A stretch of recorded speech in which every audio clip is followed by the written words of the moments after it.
Voici un livre dont vous n'entendrez parler nulle part. Et son auteur ne sera invité nulle part. Sachez-le. Covid-19, ce que révèlent les chiffres officiels, mortalité, tests, vaccins, hôpitaux. La vérité émerge. Bonjour Pierre Chaillot, vous êtes statisticien. Bonjour. Et vous êtes directeur de projet Data Intelligence pour le Conseil régional des Pays de la Loire. C'est bien ça. Ça déménage, votre livre. L'état des lieux, qui permet de dire qu'un certain narratif officiel et mondial sur ce Covid-19 est en train de s'effondrer. Et que vous y apportez quelques coups de pioche, je ne dis pas le dernier clou du cercueil, n'exagérons rien, mais quand même. Vous avez travaillé pour l'INSEE. Les grands thèmes du Covid, vous les abordez. Première question, y a-t-il eu hécatombe ? La réponse est non. En revanche, vous dites qu'il y a des signes d'une mortalité post-vaccinale. Oui. Bon, il n'y a pas eu de déferlement de malades. La grande nouveauté de 2020, c'est d'avoir créé et maintenu une psychose à un très haut niveau grâce à une nouvelle arme destinée à faire peur, le test Covid-19. Avec ce test, la maladie mortelle qui sature les hôpitaux rôde partout sans avoir besoin de morts, ni d'hôpitaux saturés, ni même de malades. C'est-à-dire qu'en fait, on nous a présenté quand même comme des vérités, je ne dirais pas révélées, mais des vérités qu'il fallait particulièrement suivre religieusement, qui étaient en fait fondées, je dirais presque sur du vent. Oui, ou sur une interprétation statistique complètement pourrie, parce que notamment toutes les statistiques Covid-19, comme je viens d'expliquer. Indiqué, voilà, 52 en longueur, 25 en largeur. Millimètres. Mérouten, si jamais vous aviez un problème de taille, téléphonez-moi. On fabrique très vite dans le sentier. Messieurs ? C'est pas des centimètres. C'est des millimètres. On s'est fait baiser comme des bleus! On s'est fait baiser comme des bleus! On s'est fait baiser comme des bleus! On s'est fait baiser comme des bleus! Les plus anciens abonnés de la chaîne et les plus fidèles d'entre vous ne pourront pas dire qu'ils se sont fait avoir comme des bleus pour rester polis. Une fois encore, je prends une référence cinématographique pour vous faire ce petit trailer. Vous aurez bien sûr la suite des interventions de Pierre Chaillot, qui effectivement est quelqu'un d'extrêmement brillant, qui a beaucoup apporté, qui a mis du cœur à l'ouvrage, qui a apporté ses compétences, son expertise pour démonter le narratif officiel au fur et à mesure que les statistiques arrivaient au plus fort de la crise. On peut en témoigner puisque nous-mêmes avons utilisé par moment une partie de son travail pour, à notre niveau, aussi faire notre boulot et tenter d'éclairer les consciences et de réveiller les gens, tenter en tout cas à notre niveau aussi, puisqu'on avait les informations au fur et à mesure. Mais c'est vrai que notre grille de lecture céleste nous a bien servi. Donc j'ai pris cette référence cinématographique qui n'est pas gratuite, juste pour se faire plaisir, simplement parce que nous sommes le 7 février 2023 et ce film est sorti le 7 février 2001.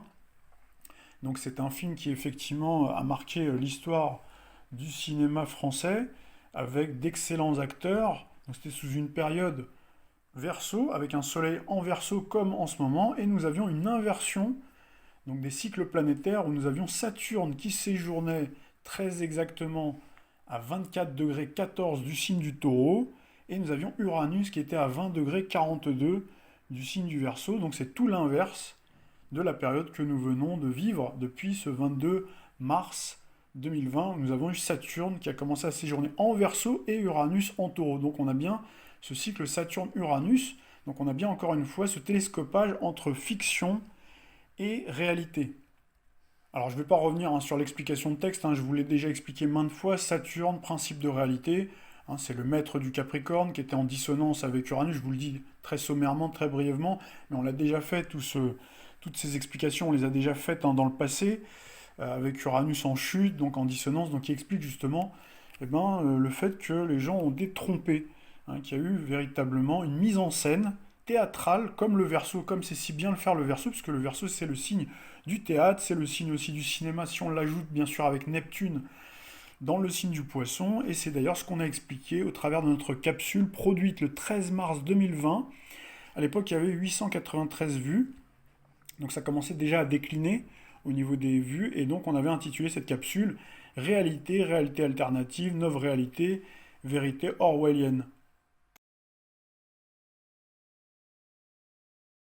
Des autres, Ils n'ont pas besoin, c'est-à-dire que c'est comme ça, c'est-à-dire qu'il y a des sujets. Moi j'ai reçu vendredi les statistiques sur le Covid, personne n'en parle non plus. Il y a eu un symposium en Belgique ce week-end sur le Covid et des médecins sont en train d'expliquer, médecins belges, que la vaccination est sans effet. Personne n'en parle. C'est un symposium avec les médecins les plus importants d'Europe qui y étaient. Personne n'en parle. Je vous assure, ce monde est sidérant. La pause.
Ça déménage, votre livre.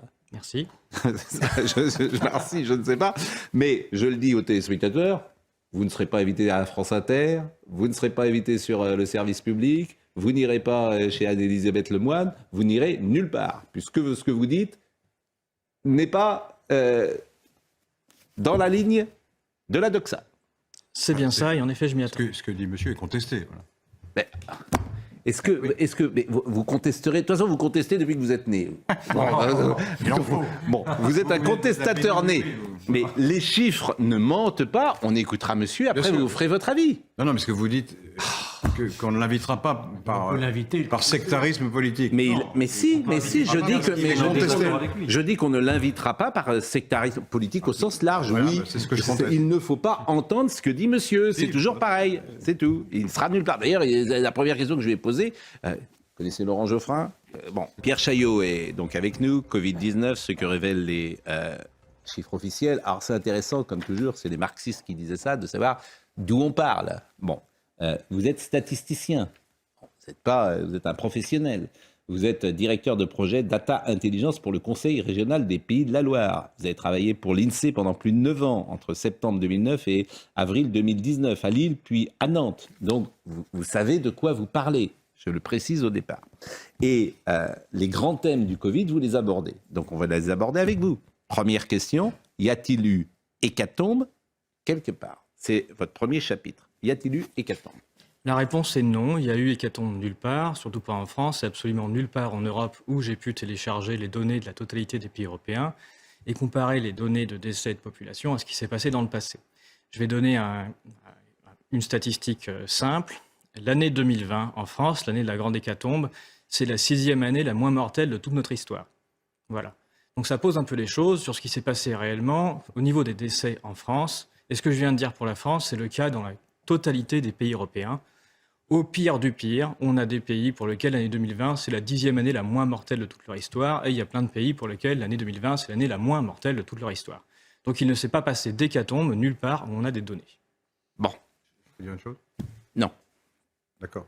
Qu'est-ce que vous voulez dire? Que l'INSEE dit le contraire. Est-ce que l'INSEE dit le contraire? L'INSEE ne dit pas le contraire du tout. Je pourrais vous citer les phrases. Je vous en prie. Ils disent qu'il y a une surmortalité exceptionnelle et que c'est beaucoup plus fort que n'importe quelle épidémie de grippe. Ils écrivent noir sur blanc, je viens de le lire. Ce qu'écrit l'INSEE, c'est qu'il y a eu plus de morts en 2020 que pendant l'année 2019. Et quand ils disent ça, ils disent 2020 par rapport à 2019 et ils font cette comparaison-là. Et oui, il y a eu plus de morts par rapport à 2019. Cela ne signifie pas que c'est une année d'énorme mortalité si on remonte sur un champ un peu plus loin.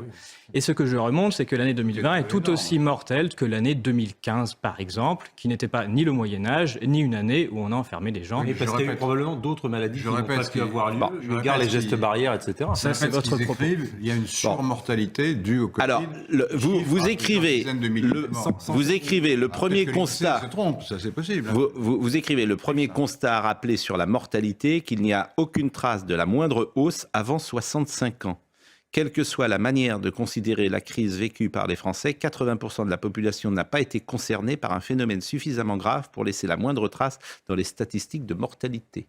Voilà ce que vous écrivez. Tout à fait. Tout ce qui a été déclenché n'a jamais, de toute façon, on parle de quelque chose où on n'a pas de trace qu'il se soit passé le moindre événement pour les moins de 65 ans d'aucune sorte. Une étude de l'INSEE de mars 2022 qui étudie l'impact sur la mortalité du Covid de mars 2020 à décembre 2020, vous soulignez que la période concernée ne dure pas 12 mois, donc ça n'a pas de sens.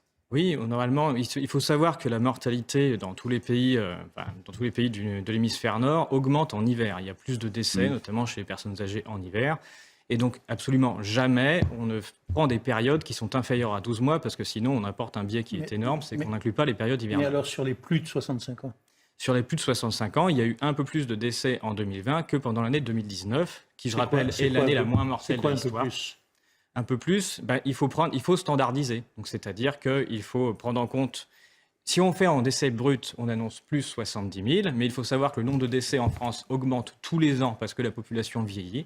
Et donc, il est normal de battre chaque année le record du nombre de décès, puisque quand 2020 arrive, on crie que c'est le record de décès. Le record précédent, c'est 2019. Le précédent, c'est 2018. Le précédent, c'est 2017. Alors, il y a eu plus de morts, donc. Il y a eu plus de morts parce que la population vieillit. C'est le premier point. Oui, mais il y a eu des morts. On estime qu'il y a deux facteurs. Il y a celui que vous indiquez, qui est exact, mais il y a l'autre facteur qui est le Covid. Voilà, ils disent qu'il y a eu surmortalité. L'INSEE n'a pas la moindre donnée à sa disposition pour dire que c'est le Covid. Il n'existe pas au sein de l'Institut de l'INSEE de données sur le Covid. Donc l'INSEE, lorsqu'il ne peut pas écrire qu'il sait que les gens sont morts du Covid puisqu'il ne dispose pas de données. Lorsqu'ils font une étude dans ce sens-là, ils invitent quelqu'un d'autre qui vient du ministère de la Santé, qui complète leur étude, et ce sont à partir des données du ministère de la Santé qui sont contestées dans ce livre. Bon, y a-t-il eu, et c'est le deuxième chapitre, le grand thème, y a-t-il eu saturation hospitalière annoncée? L'INSEE et l'adresse publient les capacités des établissements de santé. En 20 ans, le nombre de lits d'hôpitaux en hospitalisation complète a diminué de 100 000. Diminué de 100 000, tout à fait, pendant que la population augmentait. Et donc évidemment, chaque année, lorsqu'il arrive des épisodes où il y a des personnes, notamment l'hiver, des personnes âgées qui ont besoin de soins, de plus en plus, chaque année, il y a des problèmes. Il y a des problèmes tous les ans. En 2015, il y avait tellement de problèmes que les personnes âgées mouraient dans les couloirs. Il y a même le ministre Marisol Touraine qui s'est déplacé. Mais là, on a vu quand même, je crois que c'était au-delà de 6 000 lits de réanimation. Lits en réanimation, on ne peut plus prendre des malades. Donc c'est ce qui se passait au moment où le président Macron confine tout le pays.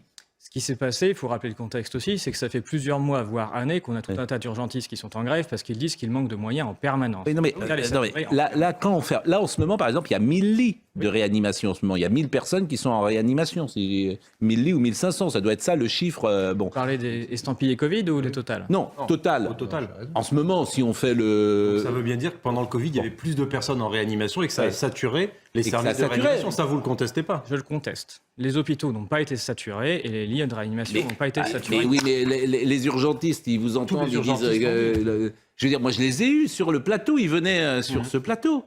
Et ils disaient, ils n'inventaient pas la situation qu'ils décrivaient. Bien sûr, il y a des services de réanimation qui ont été saturés en France sur cette période-là, comme tout le temps, puisque c'est saturé. Il est faux, parce qu'il s'est saturé tout le temps.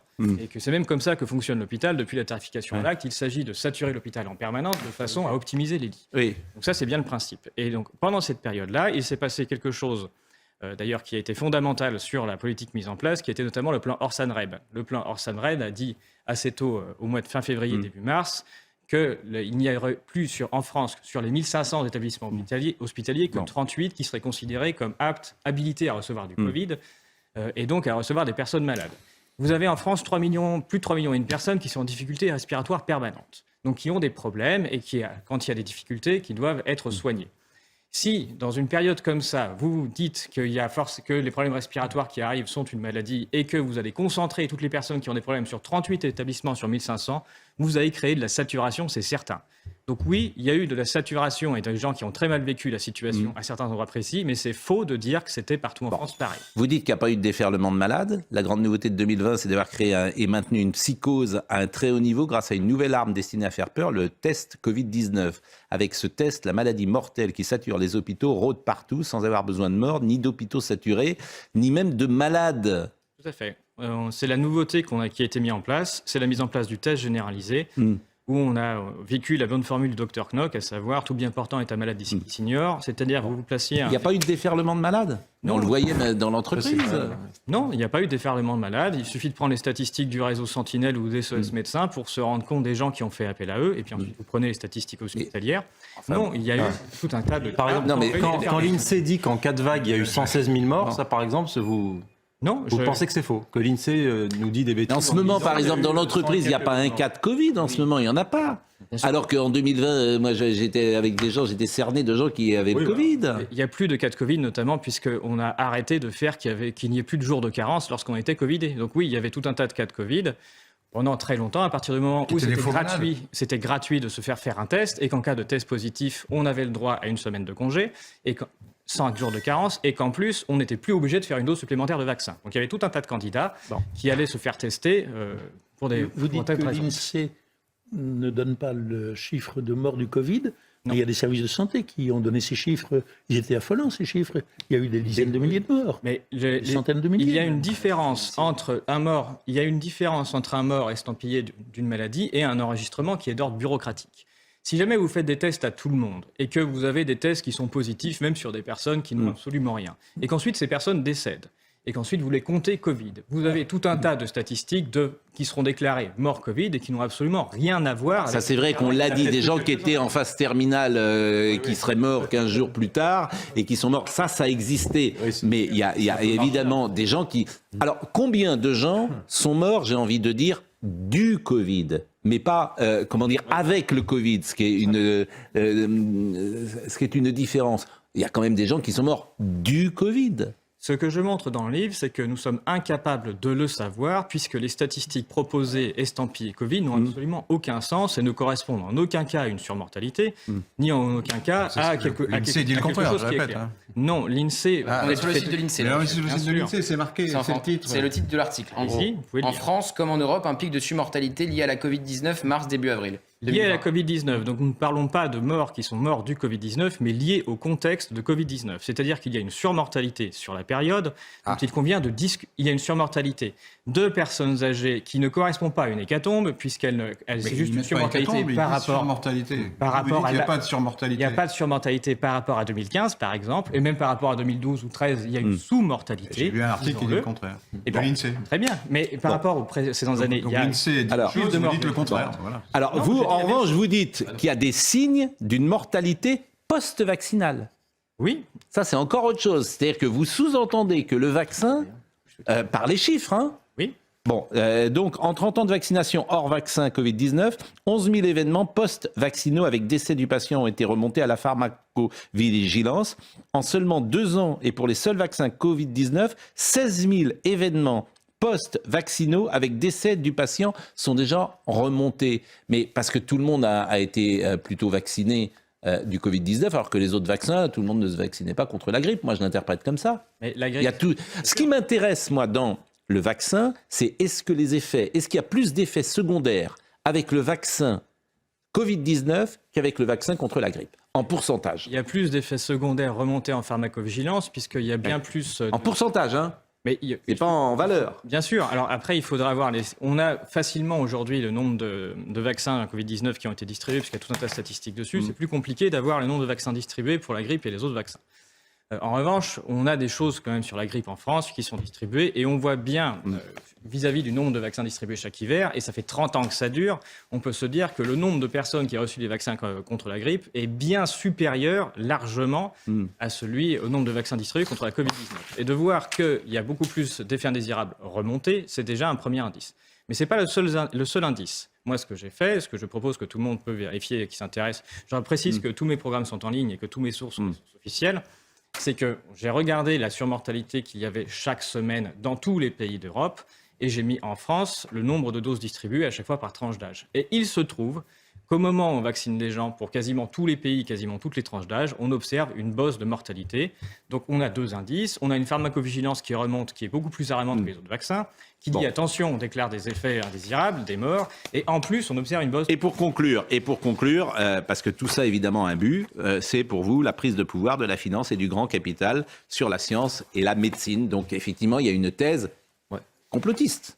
Mais le complot, parfois, il a existé, le complot, dans l'histoire. Il y a eu des complots. Mais là, il y a manifestement un but, un objectif. Je vais préciser ce que vous dites. Je crois que c'est vous qui avez dit on distribue les tests pour faire peur. Vous avez dit ça. J'ai dit que la distribution des tests faisait peur et que derrière, ça permettait de faire des choses. Tout à l'heure, vous avez dit on l'a distribué pour faire peur. Ce dont je ne crois pas un mot. Le gouvernement ne va pas distribuer des milliards de tests qui lui coûtent une fortune pour faire peur. Mais pour faire peur, pourquoi ? Quel est le but de faire ? Pourquoi le gouvernement a envie de faire peur aux gens alors que l'épidémie ne lui apporte que des ennuis ? Non, le test a été mis en place à une période, et les gens ont été forcés de se tester à une période précise, qui est au moment du pass sanitaire, au moment où le gouvernement a décidé qu'il fallait forcer les gens à se vacciner. C'était bien le but. Les gens qui viennent de vous entendre, plus ou moins distraitement, conclut qu'il y a eu des morts, mais plutôt dû au vaccin qu'à la maladie. Non. C'est ce que les gens vont retenir. Je vais préciser. Il n'y a pas d'hécatombe en 2021 non plus, puisque je ne vois pas d'hécatombe nulle part à aucun moment. En revanche, il y a des traces statistiques de hausse de mortalité. Par exemple, il y a une trace statistique de hausse de mortalité des personnes âgées en mars 2020. Je détaille beaucoup dans mon livre. Pourquoi d'ailleurs ? Et je ne mets pas en cause uniquement un virus qui se répandrait et qui tuerait des gens. Je parle de la stratégie qui a été mise en place, du fait de ne pas soigner les gens, de les confiner, et des choix qui ont été faits médicamenteux à l'époque, et qu'on arrive très bien à relier à cette cause de mortalité. Ça, c'est la première chose. Et la deuxième, quand je parle de 2020 et des vaccins, je vois bien qu'il n'y a pas de hausse de mortalité sur l'année, mais il y a des traces de mortalité. En tout cas, moi, je voulais vous donner la parole. La préface est de Laurent Muccelli, qui est directeur de recherche au CNRS, et la postface est de Laurent Toubiana, qui est épidémiologiste et chercheur à l'INSERM. Et moi, j'ai l'habitude de donner la parole aux uns aux autres, d'apporter la contradiction. C'est vrai qu'en France, comme en Europe, un pic de surmortalité lié à la Covid-19 fin mars, début avril, c'est l'INSEE qui a publié ça en France. Lié à la Covid-19. Voilà, lié à la Covid-19, est intervenu la semaine du 30 mars 2020. Entre le 2 mars et le 26 avril, l'excédent de mortalité, toutes causes confondues, par rapport à la moyenne 2016-2019, est un peu supérieur en France à ce qu'il a été en Europe, tout en étant inférieur à ce qu'il était en Espagne, en Italie et en Belgique. L'excédent des décès a touché légèrement plus les hommes que les femmes, et selon une temporalité différente, en France comme en Europe, les personnes âgées de 70 ans ou plus ont été les plus affectés. Nous sommes d'accord, entièrement d'accord avec tout cela. Mais c'est votre thèse. Non, parce que... Non, mais d'après les travaux que vous avez faits, est-ce que d'après vous, le confinement se justifiait, le confinement général ? C'est ça la question. La réponse est non, se justifiait aucunement. Là où il n'y a pas eu de confinement, il n'y a pas eu plus de... En fait, moi, ce qui me frappe dans tous les pays du monde, c'est que tu fais tous les pays du monde, tu les prends tous, tu vois toutes les politiques qu'ils ont fait et les chiffres sont globalement les mêmes. Il y a 3 États aux États-Unis qui n'ont rien fait, notamment la Floride. On est d'accord, les chiffres sont exactement les mêmes. Et ça montre la folie des hommes de vouloir aller contre ce qu'est la nature.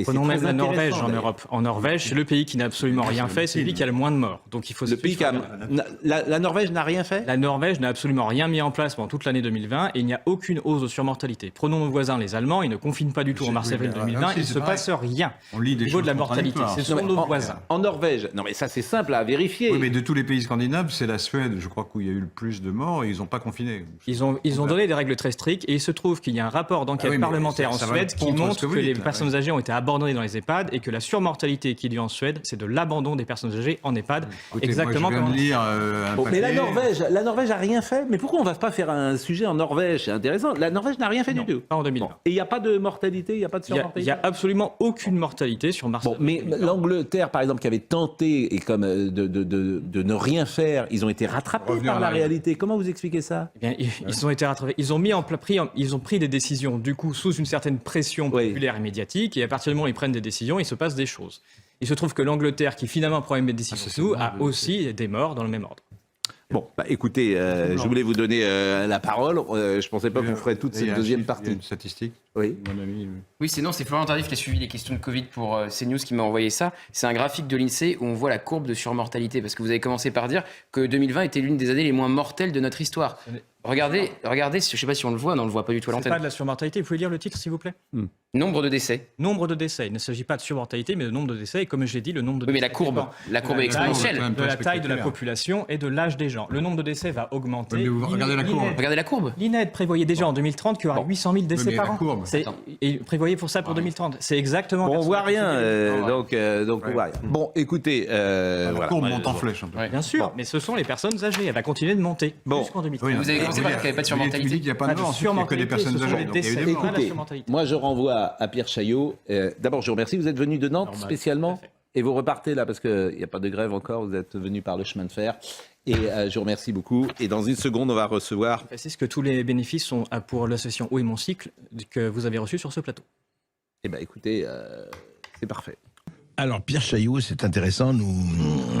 Olivier Véran, le ministre de la Santé que le monde nous a envié, il n'est plus ministre de la Santé. Bon, on ne va pas épiloguer là-dessus. Il disait, on peut discuter de tout sauf des chiffres. Et vous qui êtes statisticien et qui avez travaillé sur ce livre, vraiment ce livre qui paraît aujourd'hui en librairie et que je recommande aux éditeurs de Sud Radio, aux résistants, aux éditeurs de Sud Radio, ce sont les mêmes d'ailleurs, de notre antenne, Covid-19, ce que révèlent les chiffres officiels. J'ai mis officiels parce que vous avez sourcé dans toutes les agences officielles, la santé, enfin tout ce qui existe. Et alors, eh bien justement, c'est intéressant quand les chiffres parlent, parce que tout dépend de qui les fait parler et qui les choisit. Alors Pierre Chaillot, on vous avait reçu après Laurent Toubiana quand vous voulez parler des rapports mortalité, Covid, etc. Et là, vous faites un livre très complet. D'ailleurs, il fait plus de 450 pages. Mais ce qui est intéressant, c'est que vous parlez absolument de tout. Et on va essayer de faire l'inventaire. On va pas parler de tout. Encore une fois, je vous renvoie au livre parce que il y a des chiffres, il y a énormément de tableaux, vous avez travaillé avec beaucoup de statisticiens, de chercheurs, etc.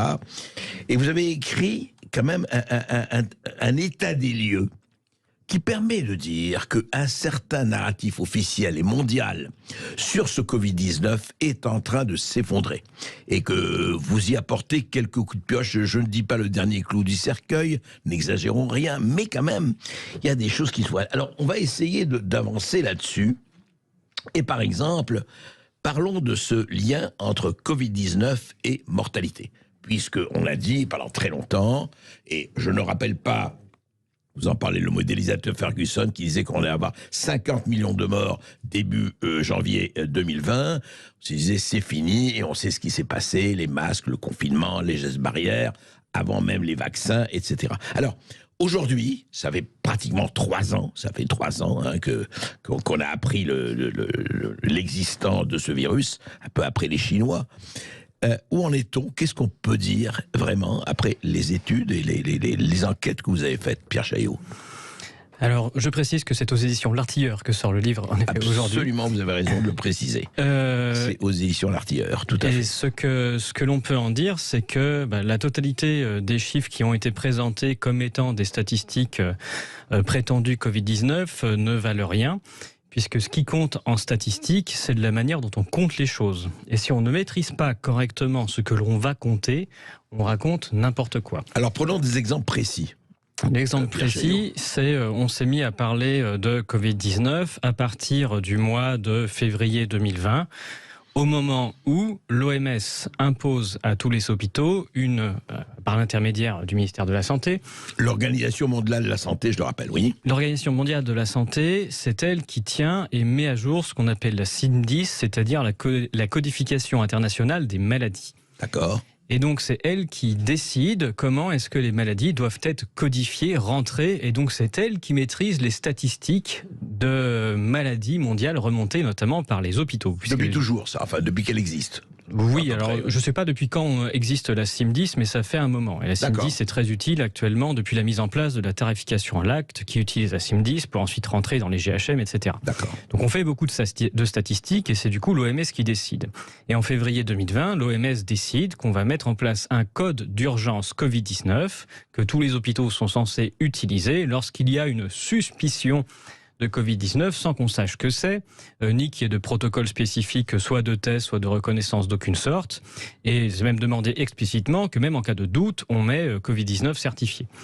Donc, depuis cette période, tout le monde compte du Covid-19 de façon, compte tout et n'importe quoi comme étant du Covid-19. Et c'est comme ça qu'on a vu la disparition de tout un tas de maladies dans les statistiques, et je précise bien dans les statistiques. Oui, pas dans la réalité, mais dans les statistiques. Pas dans la réalité, mais dans les statistiques. Par exemple, disparition de maladies. La grippe a complètement disparu pendant l'hiver 2020-2021. Il n'y en a plus aucune statistique de grippe. Il n'y a plus que des statistiques Covid-19, mais c'est pas que ça. Sur l'enregistrement des données hospitalières, on voit qu'il y a un effondrement des pneumopathies, des bronchiolites, de toutes les maladies respiratoires et même des cancers. Donc, si tout cela, soit le Covid-19 est une pandémie exceptionnelle qui guérit toutes les autres maladies, soit on est sur un transfert tout simple de codification où les gens, les médecins, quand ils voient arriver un malade, ils le codifient en Covid-19 et donc on rapporte n'importe quoi si on ne fait que l'addition de ces choses-là. Et donc ce livre propose une autre étude, ne part pas de billes en tête en prenant ces statistiques comme étant la réalité, mais part sur d'autres statistiques sur lesquelles on a plus de mal à tricher, qui sont les statistiques de mortalité, toutes causes confondues. Alors justement, parlons-en, c'est la grande question, le lien entre le Covid-19 et la mortalité. Et on a beaucoup dit ça, en fait, ce que vous dites, et encore une fois, après enquête, etc., et vous n'êtes pas le seul à le dire, on a dit qu'on mourrait du Covid quand on mourrait avec le Covid, ce qui n'a rien à voir. Expliquons. Je vais même aller plus loin. On dit qu'on meurt du Covid quand on meurt en étant enregistré Covid. Je ne vais même pas rentrer sur le fait d'avoir le Covid. Ça, je ne suis pas médecin d'une part, ni microbiologiste. Et moi, je ne vois même pas de traces statistiques qui se soit passé quelque chose de cet ordre-là. Tout ce qu'on voit, ce sont des morts enregistrés comme étant Covid. Et il convient de se poser la question de ce que ça veut dire à partir du moment où, en fait, il n'y a aucune, un ensemble de symptômes extrêmement bien définis qui ont été mis en place, ou bien un résultat de tel ou tel test qui serait censé dire quelque chose. Il n'y a rien de tout cela qui nous permet d'affirmer, avec les statistiques qu'on a, combien il y aurait de personnes qui seraient mortes de cette pathologie, et même pas avec cette pathologie, puisqu'on a vraiment mis n'importe quoi à l'intérieur. Oui, mais non, parce que, ce qu'on disait, alors vous allez corriger-moi si je ne me trompe, c'est que quelquefois, les gens entraient pour que ce soit AVC ou cancer ou bronchiolite ou etc., ou difficultés respiratoires, on leur faisait un test, ils étaient positifs au Covid, donc on disait Covid. Exactement. C'est un peu ça. C'est exactement ce qui s'est passé. Ouais. Et ce que je montre, c'est que quand on va chercher les données du ministère de la Santé et qu'on regarde s'il existe un lien entre le fait d'être malade de quelque chose et le fait d'avoir un test positif, eh bien non, il n'y a pas de rapport. Je vais jusqu'à un moment dire dans mon livre, on pourrait remplacer les tests par un jet de dés, que ça ne changerait pas grand-chose. Vous n'exagérez pas un peu, Pierre Chaillot? Eh bien, chacun est libre d'aller lire le livre pour regarder et choisir ce qu'il en pense. Et non, de mon point de vue, il y a un artefact intellectuel qui a été mis en place. Ce truc-là ne révèle absolument rien d'aucune maladie existante. Et quand on ressort avec un test positif et qu'en fait on a rigoureusement rien, on est mis dans une case qui s'appelle asymptomatique. Donc on est malade d'une espèce de non-maladie. Donc ce serait un test qui devrait décider à notre place de savoir si on est malade. C'est même extrêmement dangereux puisqu'on peut envisager du coup dans ce cas-là un peu n'importe quoi sur le fait de donner des médications à des gens sur la base de tests dont on ne connaît absolument aucunement la fiabilité. Il n'y a pas de ce qu'on appelle le gold standard sur ces tests-là pour commencer à donner des médications aux gens. Je trouve ça extrêmement grave. Alors vous parlez aussi, on va en parler après cette petite pause, on va parler du rapport entre cas positifs et maladie. Parce que rappelez-nous, on sait qu'est-ce qu'on avait tous les soirs à la télévision avec monsieur Salomon, le docteur Salomon. Et rappelez-vous auditeurs de Sud Radio, comment tous les soirs, pendant des mois, nous avions le docteur Salomon qui arrivait en disant... Ça y est, c'était l'horizon funèbre, rappelez-vous, la pavane pour tous les enfants défunts. Et il y avait des chiffres et des chiffres et des chiffres. Et vous en parlez dans votre livre, Pierre Chaillot, le lien entre cas positifs et malades. Alors, on avait des milliers de cas, des centaines de milliers de cas, des 200 000 cas, pas seulement en France, dans le monde, puisque c'est une affaire mondiale, planétaire. Alors, le rapport entre cas positifs et vraiment maladie? Eh bien, on n'a pas grand-chose. Le cas le plus frappant, ça a été, c'est révélé, en tout cas, ça saute aux yeux, au moment de la mise en place du pass sanitaire en juillet 2021, on est en plein été. Il se passe rigoureusement rien dans les hôpitaux, comme chaque été sur le côté des infections respiratoires, hein, qui ont lieu plutôt l'hiver quand il fait froid. Et là, on met en place un pass sanitaire, ce qui fait que toutes les personnes qui ne sont pas vaccinées sont censées aller se tester tous les jours, ce qui est relativement pénible pour la plupart des gens, ce qui fait qu'il y a beaucoup de personnes qui cèdent à la vaccination à ce moment-là. Mais donc, ce fait que de forcer tout le monde à aller se faire tester, eh bien, ça fait une explosion fatalement des cas positifs, puisque quand on ne se teste pas, il n'y a pas de cas positifs. Et si on teste toute la population, il y a des cas positifs. Alors, même s'il y a moins de 5% des tests à ce moment-là qui sont positifs, hein, ce qui est dans l'intervalle de confiance habituel pour dire qu'il se passe rigoureusement rien, eh bien, ça fait une explosion des cas positifs. Et donc, on appelle ça une vague, qui est une vague de personnes testées qui ne sont absolument pas malades et où il se passe rigoureusement rien dans la population en termes de maladies ou en termes d'hôpitaux. Mais voilà, on appelle ça quand même une vague, ce qui permet de faire des jolis articles. Ah oui, c'est là on a fait vague, deuxième vague, troisième vague, etc. Et ce qui permet de compter une vague de rhume en plein été, ce qui n'a rigoureusement aucun sens, et ce qui montre la supercherie qui se cache derrière, où on compte des cas de façon à faire peur aux gens. Alors justement, on parle aussi, vous savez, on a dit il faut y aller, il faut non seulement se soigner, se faire vacciner, etc. Nous allons y arriver, mais on dit attention, encombrement des hôpitaux, c'est terrible. Il va y avoir un encombrement des hôpitaux terrible et l'hôpital public, on ne peut pas supporter ça. Donc soyez civiques, soyez citoyens, faites les gestes barrières. Et vous dites c'était pas le problème. Non, en tout cas, je n'ai absolument aucune trace statistique, je le montre dans le livre, que les maladies hivernales habituelles ou même que celles-ci soient basées sur un principe de propagation. Je vois beaucoup de traces et de liens, je montre une corrélation parfaite avec la température qui fait dehors notamment, ou bien avec des mesures délétères prises à certains moments. Donc c'est ça que je montre dans le livre, et donc non, il faut s'occuper des gens, les soigner comme d'habitude, avoir un système de santé qui soit efficace, qui continue de fonctionner normalement, et donc éviter de dire aux médecins de ne pas soigner les gens par exemple, ou de sortir tout le monde des hôpitaux. Voilà, le régime courant fonctionne, et donc il convient de ne pas mettre le bazar là où ça n'a pas lieu d'être. Mais Pierre Chaillot, quand même, vous pouvez pas nier, il y a eu des morts du Covid, enfin il y a eu des gens qui sont morts du Covid, faut pas dire, ça n'existait pas, ça n'a jamais existé, etc. Ça n'est pas mon propos, et moi je suis statisticien, donc je peux pas vous dire de quoi les gens sont morts, moi je peux commenter que des chiffres. Ce que je peux vous dire, c'est que je ne vois pas... Alors, il y a des gens qui sont malades, ça c'est le cas tous les ans, hein, à différents moments. Il y a même des malades de maladies respiratoires enregistrés au sein de la sécurité sociale. Il y en a 3,5 millions en permanence. Donc ça fait un sacré réservoir. Des maladies respiratoires, oui. Voilà, un ensemble de personnes qui, quand il se passe quelque chose d'agréable, peuvent aller à l'hôpital. Voilà, il y a un sacré réservoir de personnes comme ça. Donc tout ça, ça fait que oui, il y a des malades en permanence, il y a des morts en permanence. Ce qui est le jeu de la codification, de savoir de quoi sont morts les gens, c'est un jeu extrêmement complexe et dont on sait que les statistiques sont extrêmement mauvaises. Et c'est un jeu qui dépend de ce que croient également les personnes qui sont en train de codifier. Donc quand on leur dit l'hiver, voilà, c'est le moment de la grippe, et donc voilà, tout le monde a la grippe et qui voit une personne âgée en difficulté qui décède, il y a plus de chances qu'il inscrive grippe. Si la personne est persuadée que voilà, on est dans une situation, une autre épidémie qui s'appelle Covid-19 et qu'il y a une personne qui décède, elle va inscrire Covid-19. Donc moi, la seule chose... C'est la codification dont vous parlez, oui. Moi, je peux constater uniquement ce qui se passe au final, et je ne peux pas dire que quelque chose existe ou n'existe pas dans la réalité, ça c'est un autre travail. Et donc moi, je ne vois pas de traces, en tout cas, d'un événement sanitaire qui serait arrivé seul et qui aurait engendré une quelconque hécatombe ou un encombrement hospitalier. Ça n'est pas arrivé.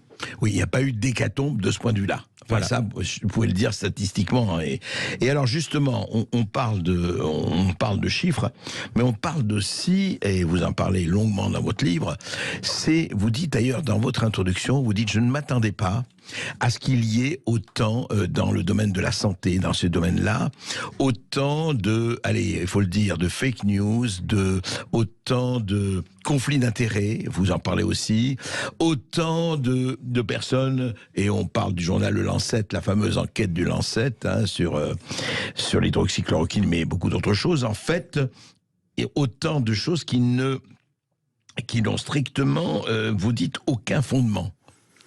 Oui, dans mon cursus scolaire et universitaire, j'ai jamais été préparé au fait de me dire que les études scientifiques relues par les pairs et diffusées par des grandes revues étaient en grande majorité du grand n'importe quoi. Et donc je me suis jamais méfié de ce qu'on pouvait lire jusqu'ici, jusqu'à en effet cette affaire du Lancet, où je me penche sur les statistiques et je découvre qu'en effet il y a vraiment des incohérences qui sont massives à l'intérieur. Bon, après, pour découvrir que tout était faisandé, même les données. Mais ma plus grosse surprise, c'était de découvrir découvrir que c'est un secret de polichinelle et qu'il y a des tonnes de gens qui ont écrit dessus, Ioannidis, mais plein d'autres avant, disant que voilà, la majorité de ce qui sort dans les grandes revues scientifiques, soi-disant revues par les fers, en fait, ne vaut pas un clou, et qu'on est incapable de juger de ce qui est une avancée scientifique ou ce qui est juste d'un encart publicitaire qui est payé par les labos. Mais c'est énorme, ça.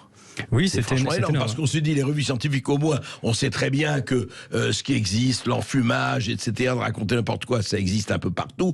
D'ailleurs, pas seulement dans les réseaux sociaux, même dans les médias mainstream, on le sait. Mais alors que dans les revues scientifiques, on avait tous, vous l'aviez, mais moi aussi, on se dit, bon, là, au moins, c'est la science, c'est vérifié, c'est sourcé, etc. Oui, et du coup, j'ai pris quelques exemples d'études scientifiques qui prétendent montrer voilà, la diffusion de l'épidémie dans certains pays avec des données, où j'ai montré que les calculs qui sont proposés et les conclusions sont des raisonnements qui sont complètement faux et tautologiques, et pourtant c'est toujours publié sur des grandes revues. Donc on a quand même un vrai problème avec ces grandes revues qui sont donc on prend comme étant une espèce de vérité qui sort, dont on sait qu'elles servent des intérêts parce qu'il y a des gens qui payent derrière. Et puis en plus, quand on fait l'effort de regarder ce qui se passe d'un point de vue méthodologique à l'intérieur, on se rend compte que voilà, c'est juste du n'importe quoi. Donc ça, c'était vraiment une énorme découverte. C'est vraiment la majorité. Enfin, vous avez cité Ioannidis, grand épidémiologiste. Pensez que c'est une majorité de publications qui seraient sujettes à caution. La seule chose que je peux dire aux gens, c'est de vérifier si vous en avez les moyens, si vous avez des compétences en statistique, vous lisez l'étude en entier, et surtout, vous ne regardez pas que le titre, vous lisez l'étude en entier, vous posez des questions sur la méthode, sur la qualité des données qui sont prises, avant de tirer une quelconque conclusion. Et personnellement, j'ai été extrêmement surpris de la médiocrité de ce que je trouvais. Oui, mais ce qui n'est pas piqué des hannetons. Alors c'est quoi? Ces conflits d'intérêts, ces simulacres de science, c'est quoi? C'est-à-dire qu'en fait, on nous a présenté quand même comme des vérités, je ne dirais pas révélées, mais des vérités qu'il fallait particulièrement suivre religieusement, qui étaient en fait fondées, je dirais presque sur du vent. Oui, ou sur une interprétation statistique complètement pourrie, parce que notamment toutes les statistiques Covid-19, comme je viens d'expliquer. Mais il y a aussi un phénomène que les chercheurs savent bien, c'est que quand ils rentrent pas dans le moule, ils n'ont pas de financement. Donc il s'agit d'éviter de bousiller sa carrière en publiant quelque chose qui ne sera pas publié ou qui sera mis de côté. Comme voilà, on a essayé d'écrire avec Laurent Toubiana et Laurent Lucchesi pour découvrir qu'on pouvait être... D'ailleurs, j'ai vu aussi une étude de Alexandre Yancode et de Steve Oana se faire censurer dès les hébergeurs sur la base, voilà, non pas de la qualité scientifique, hein, parce qu'on est tout à fait capable d'entendre des remarques qui auraient été pertinentes et sur lesquelles on aurait pu retravailler, mais sur la base de dire, voilà, vos conclusions nous plaisent pas, nous refusons d'héberger, de serait-ce qu'héberger vos propos et nous vous mettons au banc de la société. Donc voilà, pour les chercheurs qui cherchent du financement, qui ont envie de faire carrière et qui ont envie de publier des choses et d'avancer, fatalement, il faut se taire et répéter la même chose que tout le monde. Et on remarque que quand on répète la même chose que tout le monde, et même avec des médiocres, on est capable de passer dans des grandes revues soi-disant relues par les pairs. Oui, et des revues pignon sur rue, comme on dit, pignon scientifique sur rue. Alors, quelque chose que vous avez étudié et Laurent Toubiana aussi, il a été très contesté là-dessus, c'est quand il a demandé le statut vaccinal des personnes décédées. Alors, il y a aussi quelque chose dont on parle à la télévision du matin au soir, le chiffre des morts et autre chose, et des choses alors qu'on dissimule ou qu'on n'a pas. Alors, est-ce qu'on les a pas ou on les dissimule? C'est de se dire, bon, écoutez, vous avez le chiffre et le taux des personnes décédées, on voudrait savoir s'ils ont été vaccinés, comment, combien de doses, etc. Et ça, on ne l'a pas. On ne peut pas l'avoir. On pourrait l'avoir, c'est juste qu'on ne veut pas l'avoir, c'est assez différent. Le ministère de la Santé, dans ses bases de données, a tout ce qu'il faut pour faire ce calcul depuis le début. Nous sommes plusieurs à marteler depuis le début qu'il faut qu'ils fassent ces analyses. On remarque qu'ils ne le font pas. Laurent Toubiana a tenté de déposer une pétition sur le site du Sénat et s'est fait censurer sans motif, pour rappeler qu'il fallait faire ces calculs-là. Puis ensuite, il y a eu une demande auprès de la ministre de la Santé qui n'a pas répondu, puis une demande auprès de la CADA, de la Commission d'accès aux documents administratifs, qui nous a répondu que ces données-là de décès selon statut vaccinal n'existaient pas.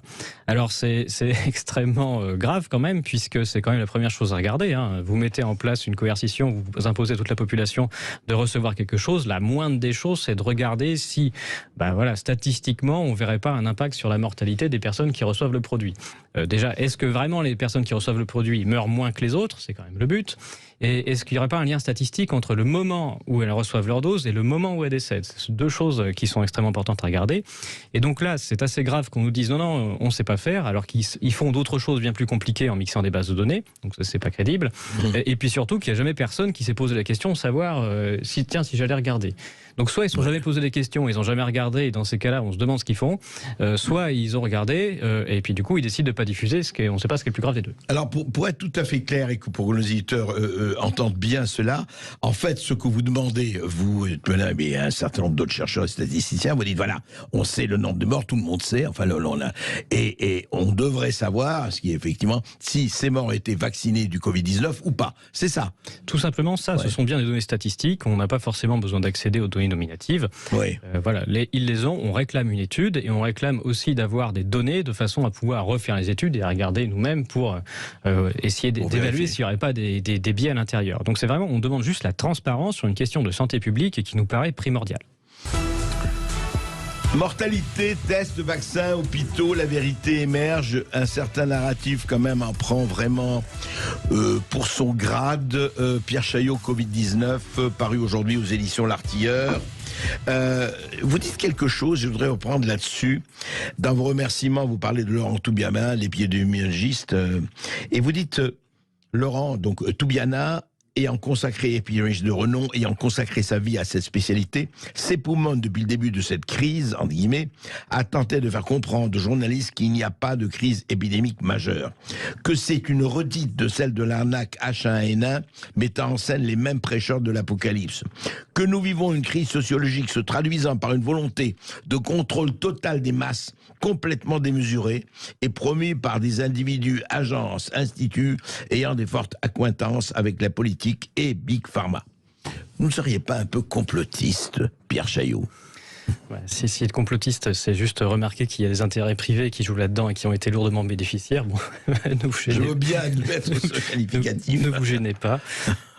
Oui, il est quand même assez intéressant de remarquer que cette période a fait beaucoup souffrir des gens de peu et que des gens déjà extrêmement riches en ont profité avec beaucoup de largesse.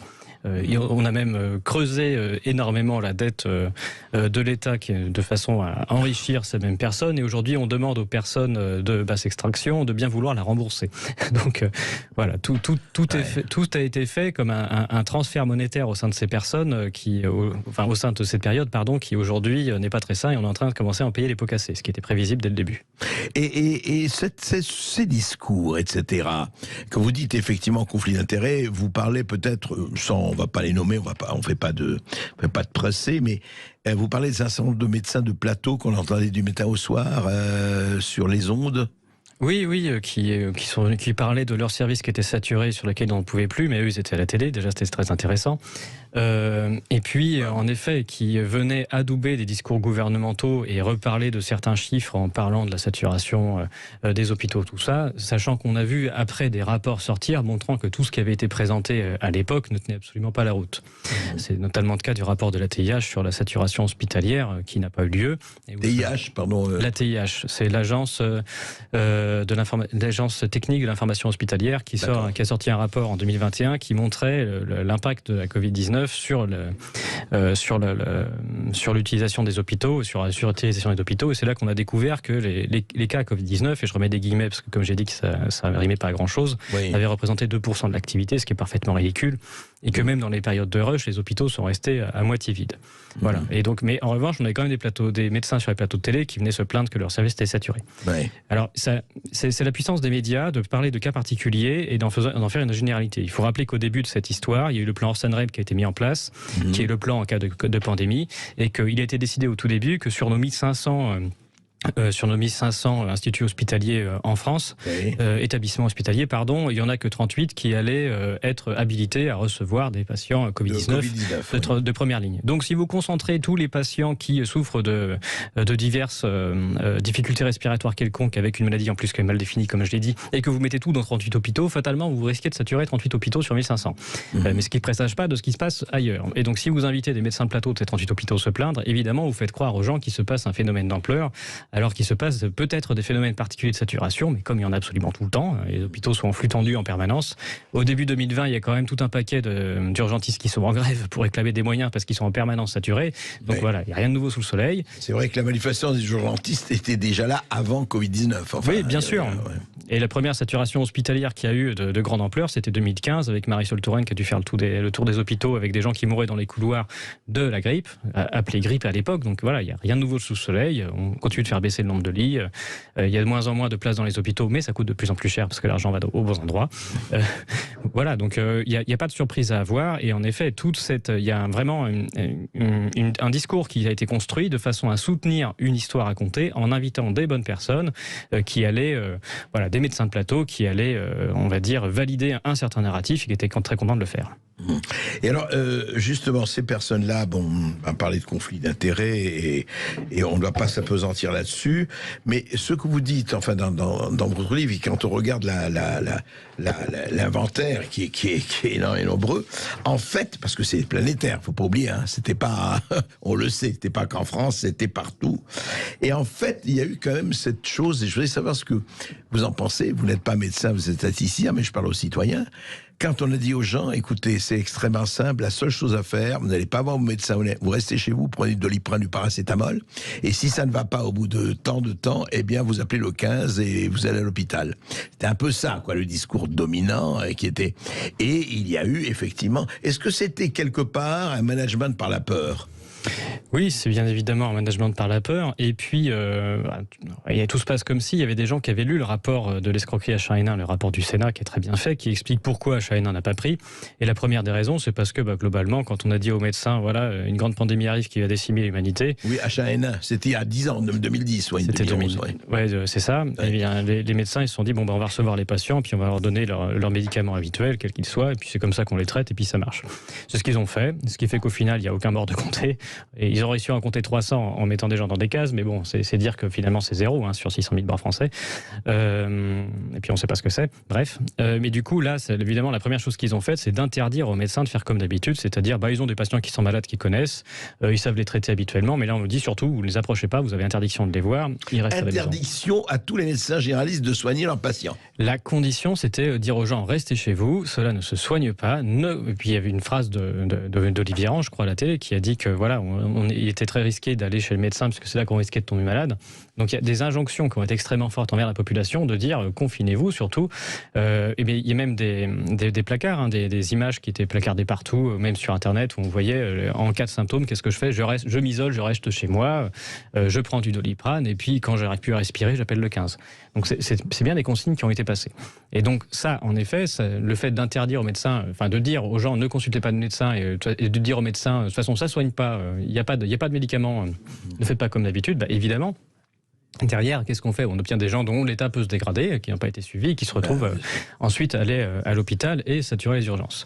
Dans la saturation des urgences habituelle, les médecins se plaignent énormément, les médecins urgentistes, dans les périodes où les médias font peur aux gens sur la grippe, etc., de voir débarquer des mamans avec leur bébé au moindre symptôme, mortes de peur. Voilà, donc les gens ils se réfugient où ? Aux urgences, et donc en créant une panique, on sature les urgences. Donc même à partir de rien, on est capable de saturer les urgences en faisant passer un message auprès de la population. Et donc c'est bien ce qui s'est passé à ce moment-là, voilà, une défiance envers les médecins habituels. On a dit ils savent pas faire de toute façon, laissez tomber. Et puis filer aux urgences dès que ça va pas et que vous avez très peur. Oui, et on a vu le résultat. Et juste aujourd'hui, juste une chose, aujourd'hui à l'heure où nous parlons, Pierre Chaillot, ça s'est quand même apaisé, même si on dit qu'il va y avoir encore d'autres vagues, etc. Il y a eu Omicron et puis le reste, mais enfin, on sent quand même que le ressort n'est plus le même. Enfin, oui, je pense que les gens ont remarqué qu'en sortant dans la rue, il n'y avait pas des cadavres qui jonchaient les rues, depuis le début. Un certain nombre de personnes aussi se sont fait tester, ont reçu un test positif, on le dit c'est Covid-19, voilà, presque faites votre testament, tout ça, et puis une fois soit ils avaient rien du tout, soit ils avaient le nez qui coule. Il y a certaines personnes qui, avec un test, ont été malades en plus, mais ils ont quand même vu que c'était une extrême minorité, et donc au bout d'un moment, les gens juste n'ont plus peur. Et ils n'ont plus peur, ils sortent de la sidération initiale et de l'inconnu, maintenant qu'ils connaissent ce que c'est, et puis ils commencent à se renseigner, à se dire bon, puisqu'on s'est fichu de moi sur les aspects hécatombe, tout ça, ils ont tendance aussi à dire bon, j'ai l'impression qu'on se fiche de moi sur la vaccination, puisque quand même j'ai plein de tests positifs depuis que je me suis fait vacciner, qu'est-ce que c'est que cette histoire, et puis j'ai toujours le nez qui coule. Donc voilà, au bout d'un moment, les gens se disent bon, là-dessus, on s'est fichu de moi. J'attrape le Covid même après 3-4 doses. Oui, c'est ça, toujours. Voilà, et puis quand ils finissent à l'hôpital sous respirateur, ils disent heureusement que je t'ai vacciné. Sinon je serais mort. Enfin bref, mais quand même, ils se disent, le bon sens réussit à prendre parfois le dessus, et les gens se disent bon, puisqu'on s'est fichu de moi là-dessus, est-ce qu'on ne s'est pas fichu de moi sur le reste? Donc voilà.